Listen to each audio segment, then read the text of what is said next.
Hay música que uno escucha y ya pasa, pero hay otra que nos cambia la forma en la que escuchamos. Bienvenidos a este podcast.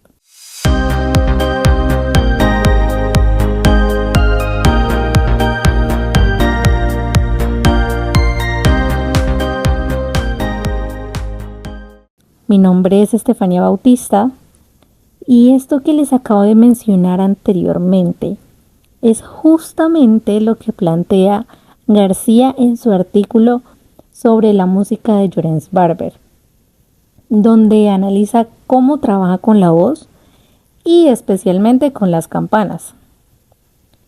Algo que me llamó mucho la atención es que aquí la música no se construye como normalmente la entendemos, ni con melodías claras, ni con ritmos definidos, sino que se enfoca más en el sonido como tal, es decir, en cómo suena, cómo vibra, incluso cómo se expande en el espacio. Por ejemplo, uno normalmente escucha una canción y puede identificar una melodía clara, que incluso podemos cantar después. Pero en este caso no pasa eso. Aquí lo importante no es recordar ninguna melodía, sino que lo realmente importante es prestar atención a los detalles del sonido, a cómo cambia y a cómo se siente. Como explica García, esto tiene que ver con la relación entre la música espectral y minimalista. Y aunque suene complejo, se puede entender de forma muy sencilla. Es una música que se enfoca en el sonido y en procesos que cambian poco a poco, no en estructuras tradicionales. Es decir, no hay cambios bruscos, sino transformaciones lentas. Y eso hace que uno tenga que escuchar con más atención, porque los cambios no son tan evidentes, pero sí están pasando todo el tiempo. Ahora, algo clave en todo esto es el uso de las campanas, no como algo decorativo o como un adorno, sino como el centro de la obra.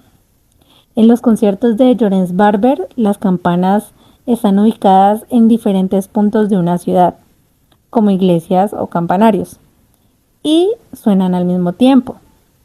Esto hace que el sonido no venga de un solo lugar, sino de distintas locaciones. Entonces, dependiendo de dónde esté el oyente, la experiencia cambia totalmente. Un ejemplo claro de esto es el concierto de campanas de Alba de Tormes. En esta obra lo que se percibe es una especie de paisaje sonoro.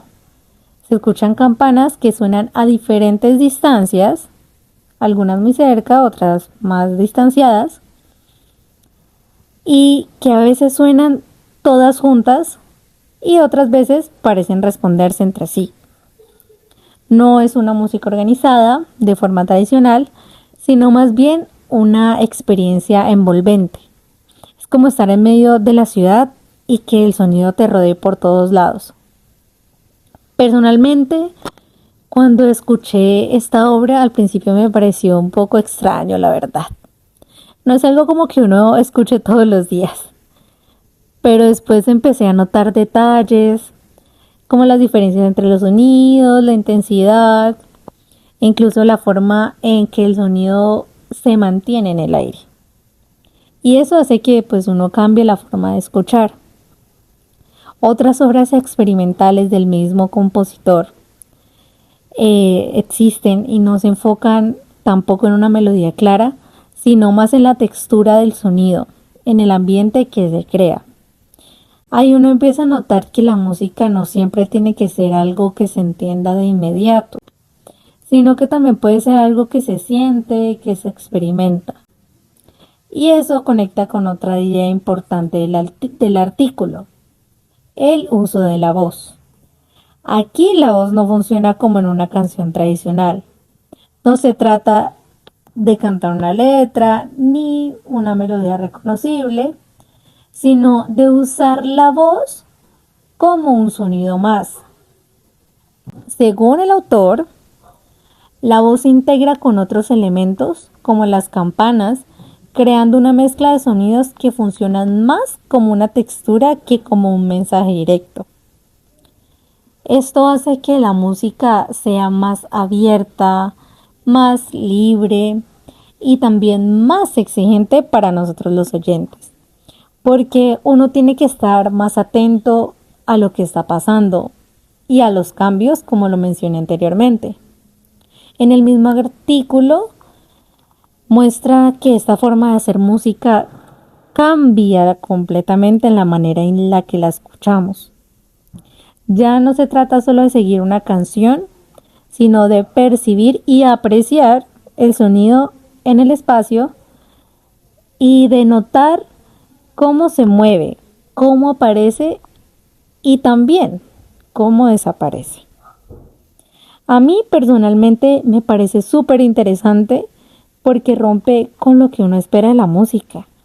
Puede ser un poco rara al principio, incluso confusa, pero también hace que uno escuche de forma más consciente, que apreciemos más esos sonidos. Es como si te obligara a salir de lo automático y realmente poner atención a lo que está pasando. Y ya por último, para cerrar, creo que este artículo permite entender cómo en el siglo XX la música empezó a explorar nuevas posibilidades, no solo en lo que se compone, sino también cómo se percibe, en cómo escuchamos esta nueva música. Y en el caso de Jones Barber, esa exploración se lleva al sonido, al espacio y sobre todo a la experiencia del oyente, mostrando que la música puede ir mucho más allá de lo tradicional y de lo estructural. Y bueno, hemos llegado al final de este podcast. Espero haya sido de su agrado y espero también que todos hayamos comprendido un poco más sobre esta música que no es muy tradicional, pero que nos exige apreciar nuevos sonidos y nuevas formas de hacer eso que tanto amamos, que es la música. Hasta la próxima.